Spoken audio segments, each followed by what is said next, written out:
Hello friends, இன்னைக்கு வீடியோக்குள்ள போறதுக்கு முன்னாடி ஒரு சின்ன அனௌன்ஸ்மெண்ட். நம்ம யூனிக் டிசைனர்ஸ்ல வந்து ஆல்ரெடி நம்ம aari embroidery complete course conduct பண்ணிருக்கோம். லைவ் ஆன்லைன் கிளாसेस கண்டக்ட் பண்ணியிருந்திருக்கோம். ஆனா இடையில கொஞ்ச நாள் பிரேக் விட்டுருந்தேன். பட் நிறைய பேர் கேட்டுட்டே இருந்தாங்க மறுபடியும் ஸ்டார்ட் பண்ணுங்க அப்படின்னு சொல்லிட்டு. ஸோ அதனால இந்த டிசம்பர் செகண்ட் வீக்ல இருந்து ஸ்டார்ட் பண்ணலாம் அப்படின்னு நினைச்சிருக்கேன். இது வந்து எப்படின்னா வந்து ஜூம் ஆப் யூஸ் பண்ணி லைவா கிளாஸ் நடக்கும். ஸோ வந்து ஆஃப்டர்நூன் 1:30லேருந்து 3 o'clock வரைக்கும் கிளாஸ் டைமிங். அண்ட் இது டேஸ் பார்த்தீங்கன்னா வந்து வாரத்தில் 3 நாள் கிளாஸ் இருக்கும். மண்டே, வென்ஸ்டே அண்ட் ஃப்ரைடே வாரத்தில் 3 நாள் இருக்கும். இந்த ஃபுல் கோர்ஸ் கம்ப்ளீட் பண்ணுறதுக்கு 3 to 4 months வரைக்கும் ஆகும்.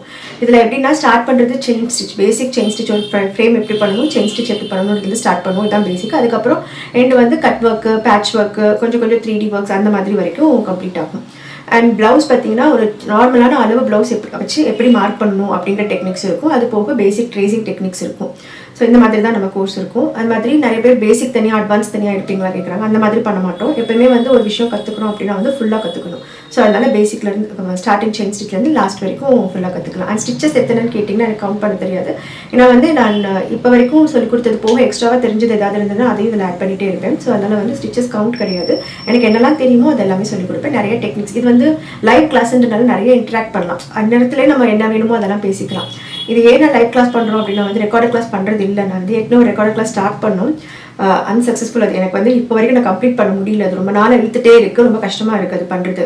ஃபாலோ அப் பண்ண முடியல என்னால். ஏன்னா அந்த இப்போ இது லைவ் கிளாஸ்லாம் வந்து அந்த 1.5 hours நம்ம உட்காடுறோம், சேர்ந்து பேசுகிறோம், வைக்கிறோம், டவுட்ஸ் எல்லாம் அப்போவே கிளியர் பண்ணிக்கிறோம், முடிஞ்சு போயிடும். பட் ரெக்கார்டில் வந்து நான் அதை ஃபாலோ பண்ண முடியல. இப்போ வரைக்கும் அது ரொம்ப கஷ்டமாக இருக்கு. என்னால் முடிக்க முடியல. போய்கிட்டே இருக்கு. இன்னும் 1 வருஷம் ஆச்சு, இன்னும் முடிக்க முடியல எங்களால். ஸோ அதனால இனிமேல் ரெக்கார்ட் பண்ண வேண்டாம் அப்படின்னு நினச்சிருக்கோம். ஆனால் ப்ரூச் ஒர்க் கிளாஸுக்கு ரெக்கார்டட் அது போய்கிட்டு இருக்கு. அது வந்து ஷார்ட் டேர்ம் 10 days கோர்ஸ்ன்றப்ப அது ஈஸியாக முடிஞ்சிருக்கு. லாங் டேர்ம் வந்து ரெக்கார்டட் எனக்கு சூட் ஆகலை. அதனால லைவாக எடுக்கலாம் அப்படின்னு நினச்சிருக்கேன். ஸோ இந்த கிளாஸ் பற்றின இன்ட்ரெஸ்ட் இருக்கவங்க இதில் ஜாயின் பண்ணணும்னு நினைக்கிறவங்க கண்டிப்பாக வாட்ஸ்அப்பில் மெசேஜ் பண்ணுங்கள். கீழே நம்பர் வரும். இந்த நம்பரில் எனக்கு மெசேஜ் பண்ணுங்கள். Thank you. Hello friends, welcome to unique designers. இன்னைக்கு நம்ம அடுத்த டிசைன் வீடியோ பார்க்க போகிறோம். இது வந்து ஒரு வங்கி பேட்டர்ன் போட்டிருக்கேன். எல்போ ஸ்லீவ்ல வந்து வங்கி டிசைன் வரைஞ்சிருக்கேன். ட்ரெடிஷ்னல் வங்கி வரும் பார்த்தீங்களா, அந்த கம்பியோட சேர்ந்து வரும். பின்னாடி கம்பி மாதிரி இருக்கும் மாட்டிக்கிற மாதிரி. நடுவில் மட்டும் இல்லாமல் அந்த ஒரு வளைவோடு வரும். இந்த ஆக்சுவல் ஜுவல்லரிக்கு வேறு எதுவும் பேர் இருக்கான்னு எனக்கு தெரியல. ட்ரெடிஷ்னல் வங்கி டிசைன் இது. ஸோ அதில் வந்து நம்ம ஒர்க்குமே வந்து அந்த ஒரிஜினல் ஜுவல்லரி ஒர்க் மாதிரி பண்ண போகிறோம். இதோட சாரீ வந்து நார்மல் மெரூன் வெட்டிங் சாரீ. முன்னாடிலாம் எடுப்போம் இல்லையா, நல்ல டார்க் ரெட் மெரூன் அந்த மாதிரியான ஒரு வெட்டிங் சாரீ.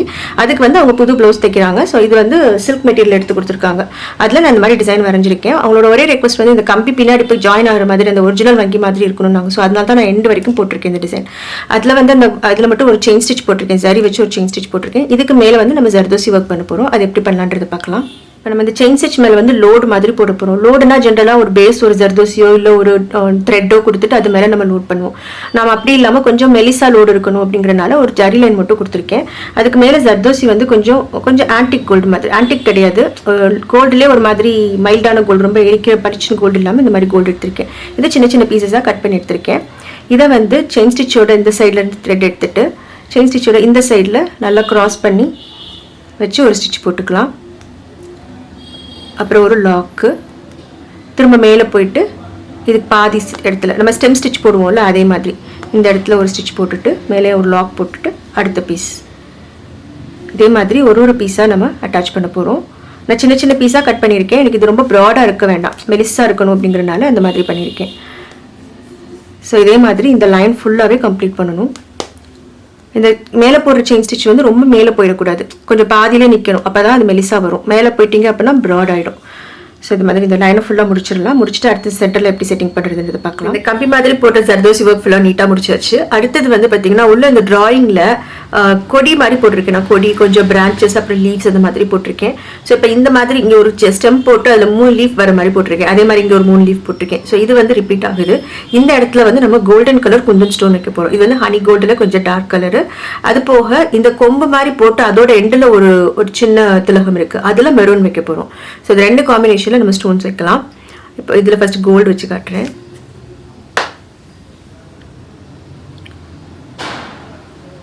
ரொம்ப ஜாஸ்தி க்ளூ வேணாம், ரொம்ப கம்மியாகவும் இருக்கக்கூடாது. கொஞ்சம் மீடியமாக அளவான க்ளூ வச்சுக்கோங்க. எனக்கு மெரூன் கம்மியாக இருக்கணும், கோல்டு ஜாஸ்தி இருக்கணும். ஸோ அதனால் இந்த 3 லீவ்ஸாக வர இடத்துல கோல்டு வைக்க போகிறோம்.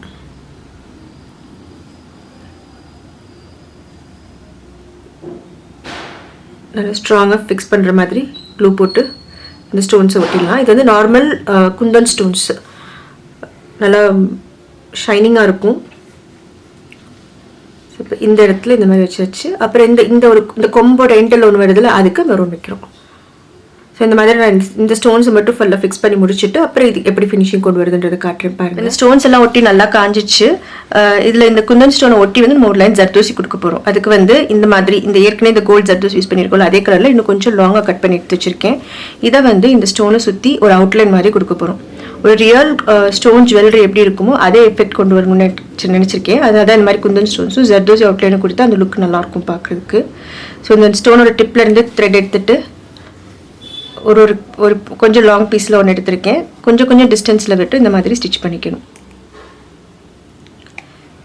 ஆக்சுவலாக இந்த மாதிரி ஜர்தோசியை வந்து ஆரி நீட்டில் அட்டாச் பண்ணுறதுக்கு கொஞ்சம் நிறையா ப்ராக்டிஸ் பண்ணணும். பிகினிங் ஸ்டேஜில் இருக்கிறவங்க கொஞ்சம் பொறுமையாக அதை ப்ராக்டிஸ் பண்ணிங்கன்னா ஈஸியாக வந்துடும். இது கொஞ்சம் பாதி தூரத்துக்கு வந்துருக்கு இல்லையா, இன்னும் மீதிக்கு அடுத்து இன்னும் ஒரு பீஸ் ஜர்தோசி எடுத்துக்கலாம்.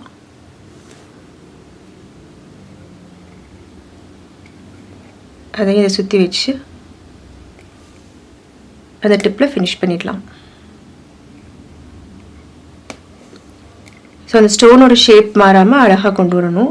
முடிச்சுட்டு இங்கே ஒரு நாட் போட்டுடலாம். இதே மாதிரி ஒரு ஸ்டோனை சுற்றியும் நம்ம ஜர்தோசி வைக்கணும். அதுக்கு முன்னாடி இங்கே இன்னொரு ஜர்தோசி வச்சுருக்கேன் பாருங்கள், இது மெரூன் கலர். இதை சுற்றி நம்ம எப்படி பண்ண போகிறோம் அப்படின்னா இப்படி கொண்டு வந்து இப்படி கொம்பு ஃபுல்லாக ஷேப் கொண்டு வர போகிறோம். ஸோ அதையும் ஒன்று செஞ்சு காட்டிடுறேன் பார்த்துருங்க. இப்போ இந்த இடத்துல நம்ம த்ரெட் எடுக்கிறோம் அப்படின்னா ஒரு பீஸ் ஜர்தோசி அட்டாச் பண்ணிட்டே வந்துடலாம்.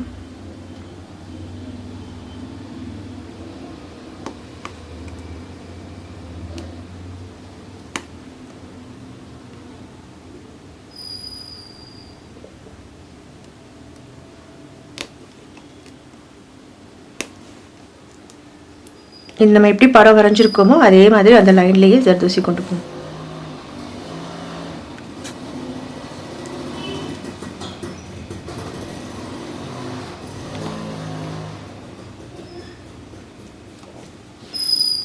ஸோ இங்கே வரும்போது இந்த ஷேப் மாறாமல் கொண்டு வரணும்.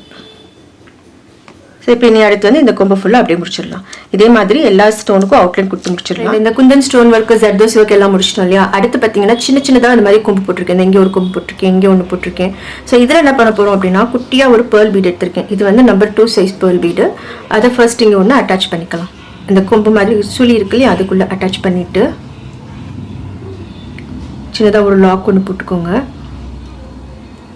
அடுத்து இந்த லைனுக்கு அப்படியே ஜர்தோசி.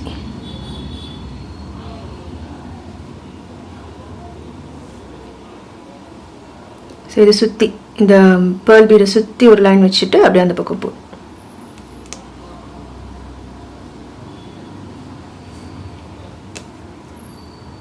ஜர்தோசி கட் பண்ணும்போது நல்லா இழுத்து விட்டு கட் பண்ணோம் அப்படின்னா வந்து ஸ்டிச் பண்ணுறதுக்கு ஈஸியாக இருக்கும் நமக்கு.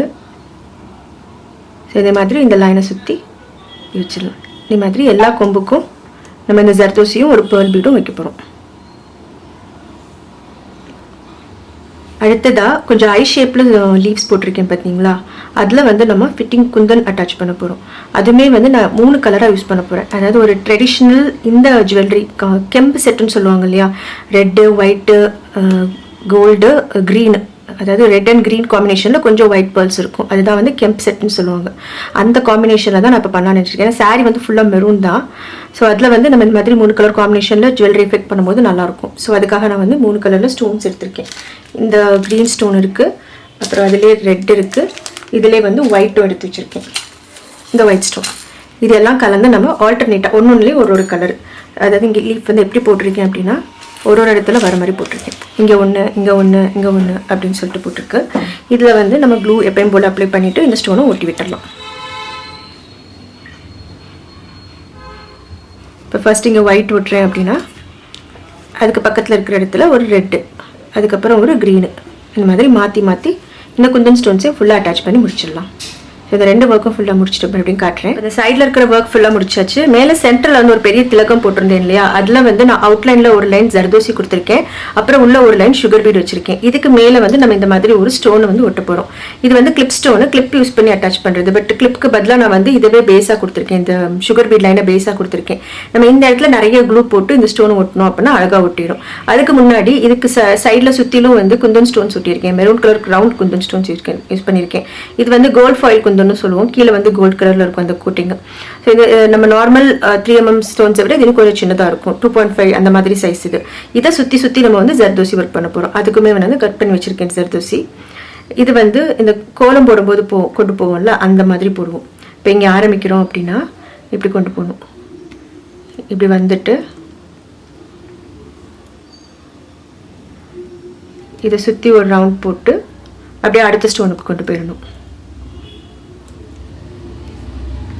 இங்கிட்டு வரும்போது இந்த இடத்துல வந்து ஓவர்லாப் ஆகும். ஏற்கனவே இருக்கிற ஜர்தோசி மேலே அடுத்த பீஸ் வந்து ஓவர்லாப் ஆகும். இப்படி போயிடணும். இப்படி போயிட்டாங்கன்னா இப்போ அடுத்த ஸ்டோன் வந்துடும். இதுக்கு மேலே இதே மாதிரி போட்டு ரவுண்ட் பண்ணி கொண்டு வந்துடணும். ஸோ இதே மாதிரி எல்லா ஸ்டோன்ஸுக்கும் ரவுண்ட் பண்ணி இந்த ஜர்தோசி ஒர்க் முடிச்சிடலாம். முடிச்சுட்டு இந்த ஸ்டோனே ஒட்டிடுறேன். ஒட்டும் போது வந்து க்ளூ நிறைய போட்டுக்கணும். அதாவது இந்த சுகர் பீட் இருக்குல்ல, இது மாதிரி நிறைய க்ளூ போட்டுட்டு அப்புறம் இதை ஃபிக்ஸ் பண்ணிங்கன்னா நல்லா ஒட்டிக்கிறோம். ஓகேவா? ஸோ இது மாதிரி முடிச்சுட்டு காட்டுறேன். ஸோ இப்போ இந்த டிசைன் ஃபுல்லாக கம்ப்ளீட் ஆயிடுச்சு. ஆக்சுவலாக ஒரு வங்கி எப்படி இருக்குமோ அதே மாதிரி பண்ணியிருக்கோம். ஸ்டோன்ஸ் பீட்ஸ் எல்லாமே வச்சு முடிச்சாச்சு. ரொம்ப க்யூட்டாக ட்ரெடிஷ்னலான ஒரு ஃபினிஷில் இருக்குது. இதை நான் எப்படி வரைஞ்சேன், இந்த வங்கி டிசைன் நான் எதை வச்சு எடுத்தேன் அப்படின்னா வந்து இந்த பேட்டர்ன் தான். இது வந்து அந்த ஒரிஜினல் வங்கி மாதிரி இருக்குது பார்த்தீங்களா, இதில் இருக்கிற பேட்டர்ன்ஸை வச்சு தான் நான் இது கொஞ்சம் ட்ராயிங் பண்ணி, ரொம்ப எக்ஸாக்ட் இல்லை, கொஞ்சம் மாற்றிருக்கேன். இதில் இருக்கிற எஃபெக்ட் தான் கொண்டு வரணும்னு. இந்த கம்பியாக இருக்குல்ல, அதுக்கெல்லாம் நம்ம ஜர்தோஸ் யூஸ் பண்ணியிருக்கோம். ஸ்டோன்ஸுக்கெல்லாம் நம்ம கொஞ்சம் ஸ்டோன்ஸ் மாற்றி யூஸ் பண்ணியிருக்கோம். ஸோ இது மாதிரி நீங்களும் ஜுவல்லரி பேட்டர்ன்ஸ்லேருந்து உங்களுக்கு பிடிச்ச மாதிரியான ஜுவல்லரியை நீங்கள் எம்ப்ராய்டரியில் கொண்டு வரணும் அப்படின்னா சாதியும் இந்த குந்தன் ஸ்டோன்ஸும் நிறைய யூஸ் பண்ணிங்கன்னா அந்த லுக் அழகாக கிடைக்கும் நமக்கு. ஸோ கண்டிப்பாக உங்க எல்லாருக்கும் இந்த வீடியோ பிடிச்சிருக்குன்னு நினைக்கிறேன். தேங்க்யூ ஆல் ஃபார் வாட்சிங். பாய்.